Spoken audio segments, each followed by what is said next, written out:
Hi, I'm Coach Corey Wayne, and this is my video coaching newsletter. And the topic of today's newsletter is going to be I've hit rock bottom, but I want more for myself. Well, I got an email. This is from a 22-year-old guy from Toronto, Ontario. And so he's hit the proverbial wall, if you will, or the metaphoric wall, where he's gotten to a point in his life where he's just like, it sucks so bad where I'm at. It can't get any worse. The only way to go from here is up, because obviously I'm so low. And so typically these kinds of incidents happen in our lives and throughout our lives when we realize that the way we've been living, or maybe the job we're working, or the relationship that we're in, or the peer group that we're associated with just doesn't serve us anymore. In other words, it's holding us back. It's getting in the way of our reaching our full potential. And so like this particular guy, he's got a real short email, but he's in a place where he's not really doing what he loves for a living. He's young. He's only 22, obviously. But some of the things he says in his email, he's like, I don't have any skills or talents that I know of. And so when you say something like that to yourself, well, I got a bad elbow, I got a tennis elbow, or I don't have any skills or talents, that's a story. That's a belief about yourself. And so when you say, well, I don't have any skills or talents, well, guess what? You don't have to do anything to develop any skills or talents. And you get paid based upon the value that you bring to the marketplace. And if you have convinced yourself of a limiting belief that you don't have any skills or talents, then you can't do anything to fix it. And so therefore you are powerless to shape and change your destiny. And people, as Tony Robbins said, people are going to act consistently with how they view themselves to be. And it doesn't matter whether the view is accurate or not. So in this case, he's not happy with what he's doing for a living, but he's told himself the lie that he doesn't have any skills or talents.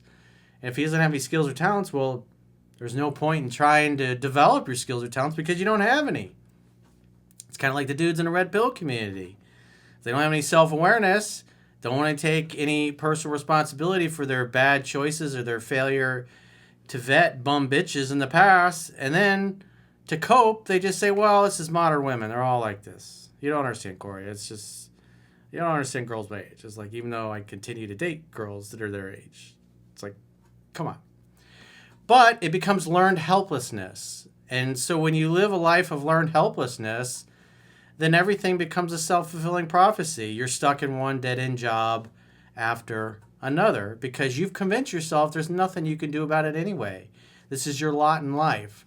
You're just going to have to deal with making minimum wage jobs. Or like in this case, he's making $19.50 an hour, and that's Canadian dollars. And so he's going to continue to act consistently with his beliefs until he gets a pattern interrupt or somebody like me comes along and says something harshly.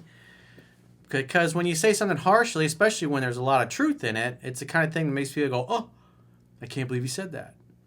So we're going to go through this short email because it's like, what do you do when you find yourself in this place where you've hit rock bottom and you're just miserable with what you're doing and you don't see any way out of it? You got to remember, inaction breeds fear and doubt. Taking action breeds confidence and courage. And the more you do nothing, the worse you're going to feel about your life, which is part of the reason why the dudes in the black and the red pill community, if you're the black pill community, the red pill community, it's kind of the same difference. Why they're always so negative and they're so angry because they're frustrated because they convince themselves it's out of their control. Their life, their destiny is out of control. It's because all modern women are screwed up, and well, that's just the end of that. So they're still angry and frustrated because they're still not getting what they want, but their beliefs about their situation and their lot in life, or modern women, keep them from doing anything to shape and change their destiny. So let's go through his email. He says, hey, Corey, I've been watching for a little over 2 years now, and I've read your first book around 10 times, either through Audible or a physical copy. Well, you could read the book 1,000 times, But if you don't apply what's in it, it's not going to help you anyway. It's just learned helplessness. Reading a book doesn't fix you. It doesn't solve your problems. Taking action does. Nobody's coming to save you. Nobody's going to fix your life. And quite frankly, most people don't give a shit anyways because they got their own problems to worry about. And quite frankly, there's probably people that you know that are glad you're not doing well. Because you not doing well makes them feel better about their shitty lives because they're not doing well either. But at least you're not doing better than they are. So there's that. He says, I'm a 22-year-old male from Toronto, Ontario, and I feel like I've hit rock bottom. I recently got a job which pays $19.50 an hour, and that's Canadian dollars. And it's decent, but I really want more from life as I feel like I have lots of potential, but not the success I want or feel like I deserve. Just worthless part-time jobs where I don't even get respect, just verbal abuse. Well, he's pretty convinced of this belief about himself. He said, but again, let me read this part again because again, it illustrates his belief. Just worthless part-time jobs where I don't even get respect, just verbal abuse. And if you think that way, if you believe that about yourself, you're going to continue to seek out those jobs. And if you're not happy, if you're not really enjoying your work, and the reality as a man, you should take pride in your work, even if it's a shitty job. Because sometimes you got to do things you hate in order to eventually do what you love. First and foremost, I think it's great you read my first book 10 times, but have you read Mastering Yourself? This whole book is all about how to align your life with your true calling and reach your full potential. It's got my whole autobiography, my life history, the jobs, the careers, the businesses that I've had, all the ups and downs, creating this business, and how you approach these things in life. And my whole idea was to put my life history in here was to show people how long it takes. I'm 53 years old, and most great things take 10 years or more to really become good at it. And so when I look at this and the fact that he's 22, and I wrote about this in Mastering Yourself, when I was right around the same age, I was 21, 22 years old, and I was hanging out with my roommates, one of my good buddies from college, and his sister, who she had broken up with her boyfriend a few months before, so she moved in with us. And then she started dating a guy that she dated for a few months in between one of the breakups with her boyfriend that she had lived with for, I think it was like 4 or 5 years at that point. And so I remember when she broke up with her boyfriend for good the second time, she ended up calling this guy. And they've been together ever since, by the way. They had kids. Their kids are grown now. God, it's like amazing how much time has gone by. But I remember I was like 21. I just turned 22, and I'm living with my friend. And so she's over there with this guy that she was dating. He was older than us because we're 21, 22, and he was like 27, 28. And his dad had a successful business that he was in the process of putting his son in charge of. And so he's doing well. I remember he drove up in his Toyota 4Runner, and what we thought was really cool at the time is he had a phone in his car. Not one of those brick phones, but he had a phone mounted in the car. I thought, this is cool. This dude had his life together. He was hungry. He was excited. He was fit. He was in shape.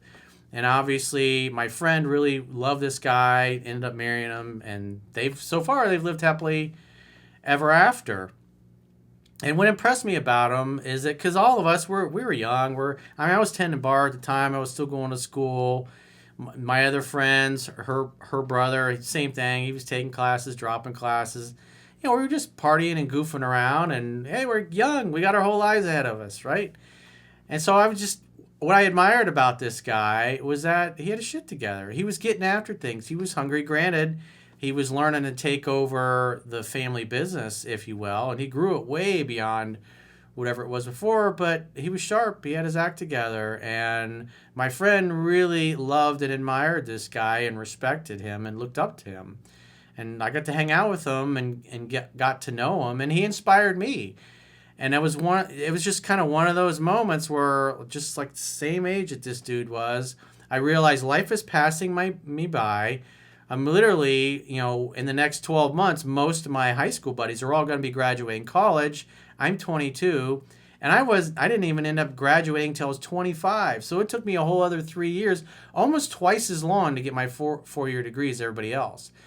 And so this hanging out with him inspired me to go get an internship and start getting some experience in the construction industry, because I could recognize that I was getting older. My friends were getting older.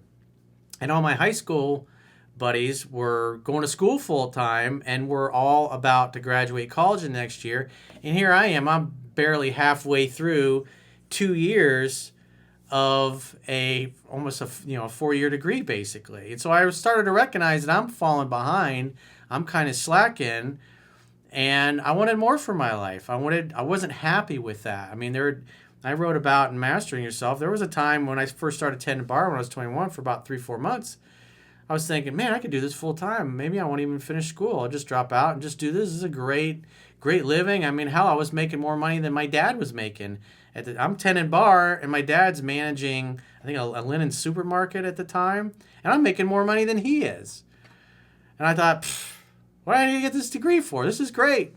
But after about 6-8 weeks, I was like, man, tending bar really kind of sucks. It's good money, but I got burned out very quickly on it. And so I got refocused and more serious about school. And so that's around the time where I came across Tony Robbins, and because he had infomercials on at that time. He had the 30 Days to Personal Power program on, and I went through, and it was like a tape or CD you could get.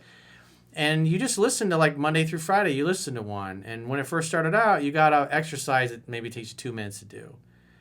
And so as the month goes by and you continue to listen to these CDs, and then he has the exercise for you to do at the end of it, each day they got to be a little bit longer to where, like, towards the end of it, you're doing exercises where you might spend an hour or two. And so what's interesting is it builds incrementally. It starts out really easy, so because success is making progress, and so you do this exercise, you're like, wow, I made some progress. It was really quick to get through it, but you do more in-depth things as you go through it, and it helped me recognize what I was doing and recognize the same limiting beliefs that I pointed out in this guy's email. I had similar ways that I thought about myself, and I realized I'm sabotaging my own success because I'm convincing myself of a story that's simply untrue.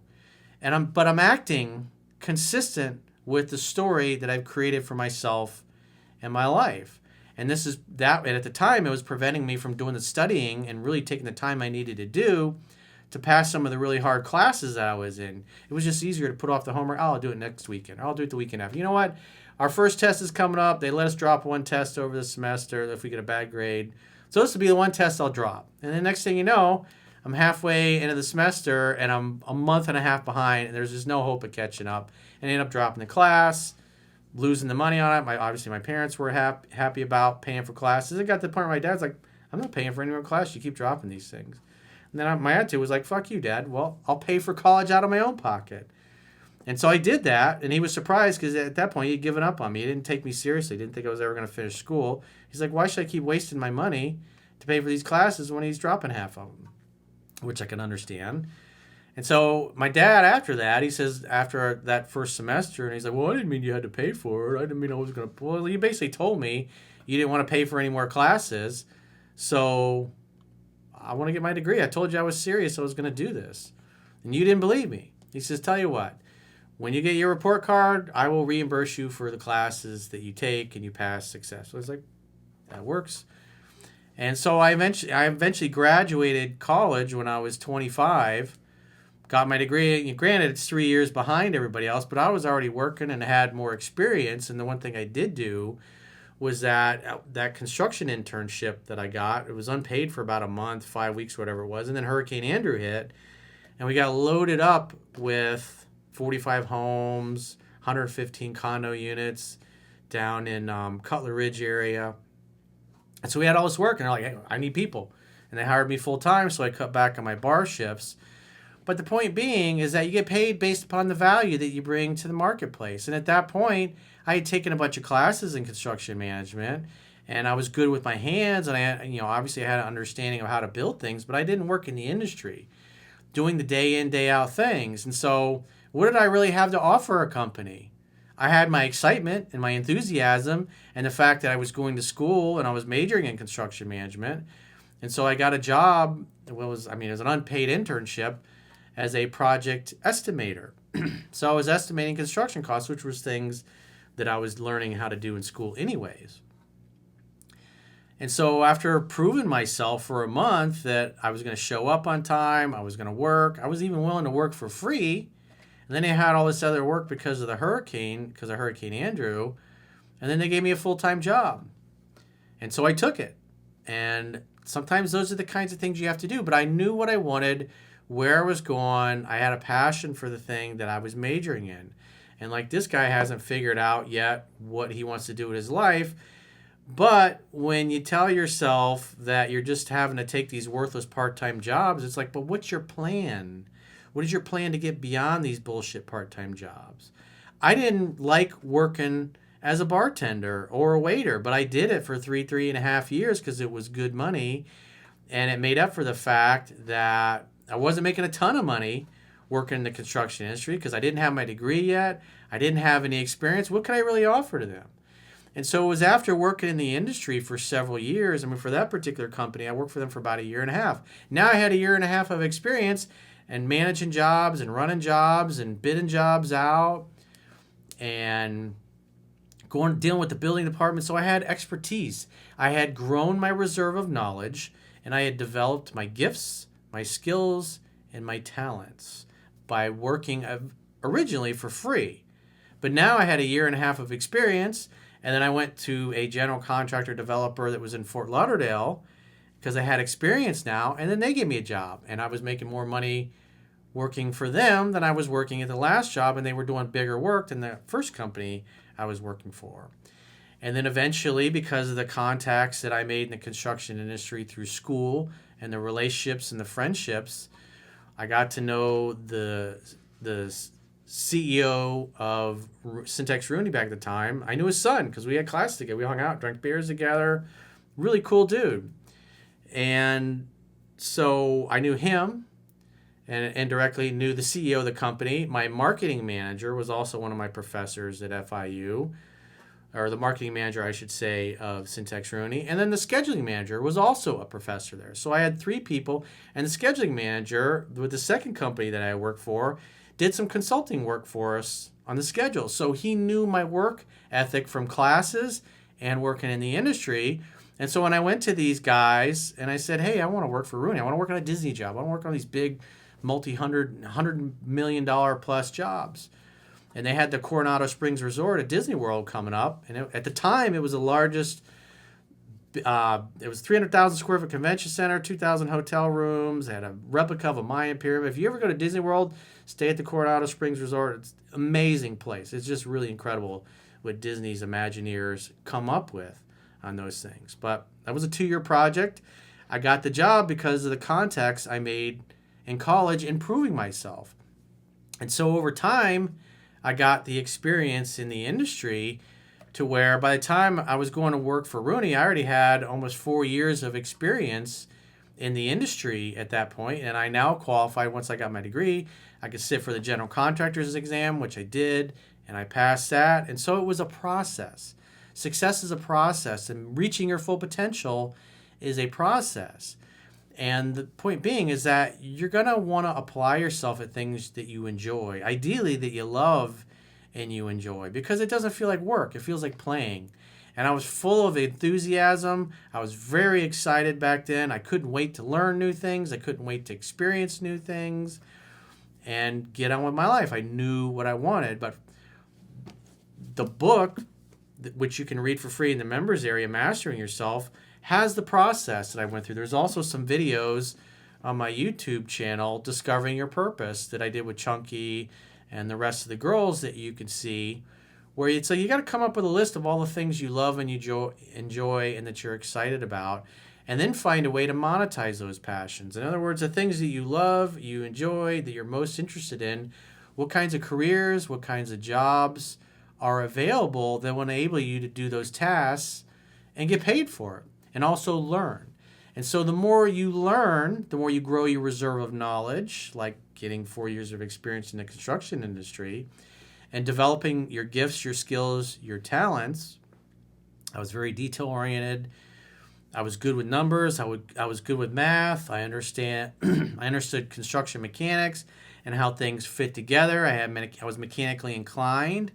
When I was a kid, I was always taking stuff apart. And so working in this particular industry really enabled me to excel and do well because I was hungry and I was excited about the work. That's the important thing. Like in this guy's case, he's working a job that just sucks.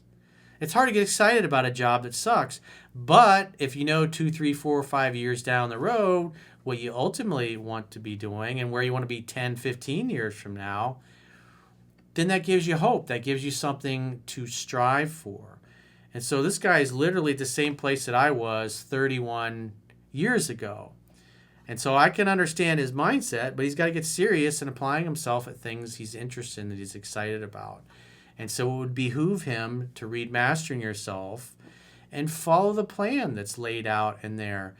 I've got stuff in Mastering Yourself about how to negotiate salary, how to get any job that you want, all the techniques, all the strategies that I've used over the course of my life to shape and change my destiny, make multiple $1 million businesses that have done very well over the years, and provide a nice living for myself and the people that I care about. And so you can do the same thing, but you got to apply yourself, because nobody's going to come knocking on your door and give you the perfect opportunity. You got to figure out what you want, why you want it, and then have emotionally compelling reasons why you want it. You have to have a strong enough why that you want something. And like I said, hanging out with my friend and his sister and her future husband, and the fact this guy was just hungry, he was getting after it, and he was so much more mature than us because we were just screwing around, tending bar, waiting tables, going to class, going to school part-time. And the rest of the time we're just out partying, getting drunk and goofing off, chasing girls, whatever, which is what people tend to do. But the fact that this guy was an example and he already had his act together, it inspired me to want to be more like him and to try harder and recognize that I'm almost 22 at the time. I was like, I need to get serious about my career, my job, my mission, my purpose in life, and what I'm going to do for a living. I need to get serious about this because years are going by at that point. At that point I was 4 years in college and I barely had 2 years out of the way because sometimes I would take 2 to 4 classes a semester. Sometimes I would just take a semester off and not take any classes. And so that created internal pressure that caused me to move forward towards the things that I wanted. And so you're going to have to do the same thing. Success is a process, and you have to commit to the process. And in order to feel happy, in order to feel like you're successful in life, you got to see that you're making incremental progress. And for me back then, I was getting classes done and checked off and out of the way that were part of my degree. Plus, I was gaining experience. And after I had worked for several years in the industry, I knew how the industry worked. I learned how to manage jobs. I learned how to run jobs. I learned how to bid jobs. I learned how to get them done. I learned how to negotiate. I learned things that enabled me to get paid more because now I was more valuable to the companies I came to work with. And like in this case, if this guy just goes from one crappy, $20 an hour job after another just because of what it pays, what's he really going to learn? If he's not passionate about the work and he's getting upset and he's getting mad, he's not doing anything about it. It's like you got to think about how to go from where you are to where you want to be. And again, I lay it all out in Mastering Yourself here. So he's got about a couple more sentences here. Let me finish in his email and we'll wrap this video up. He says, I've been fired from 2 previous jobs for standing up for myself, and I'm really tired of these dead-end jobs and want to know a path to make it to the top. Well, it's all laid out in Mastering Yourself. I can't believe you've been following me for 2 years and you haven't even gotten around to reading that book. You got to be serious about your success. When I was your age, one of the other things I was also doing was reading biographies of famous people, successful people, reading books of other people that had accomplished these things so you could learn from them what they had done so you don't have to reinvent the wheel.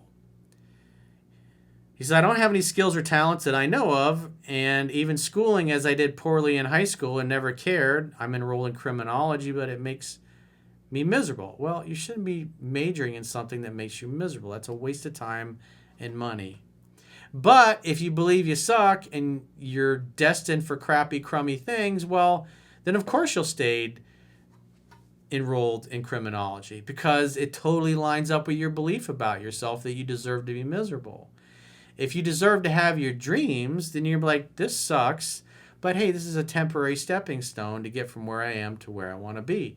So the first and foremost thing you should be doing is reading Master Yourself.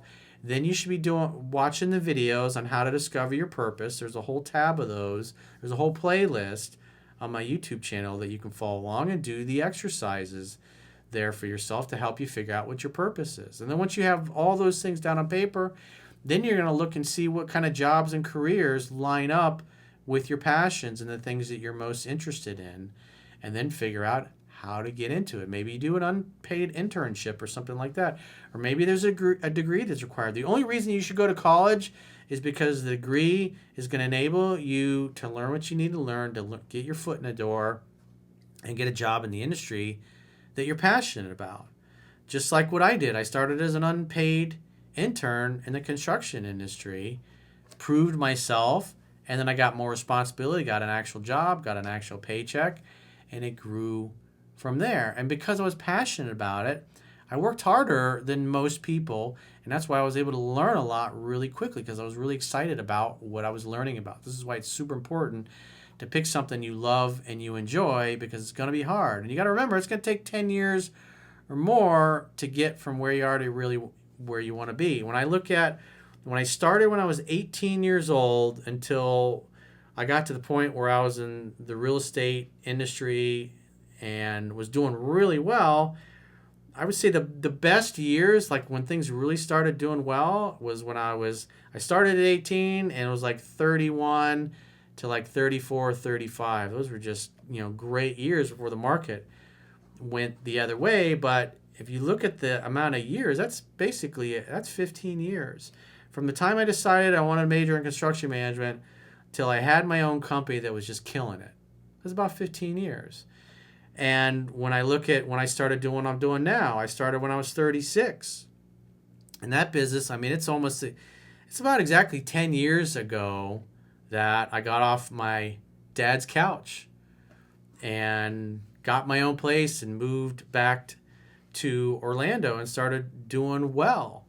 But, if you look at from the time I was 36 to now I'm 53, it's like the same thing, 15 years to really get to the point where things are doing great. It's not an overnight thing. Success doesn't happen overnight to most people. It's a long process.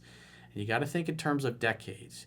And as Tony Robbins says, we tend to overestimate what we can accomplish in a year, but we underestimate what we can accomplish in a decade. And so it takes a long time, but it's all laid out in Mastering Yourself, but you're going to have to do the work. Nobody's coming to save you.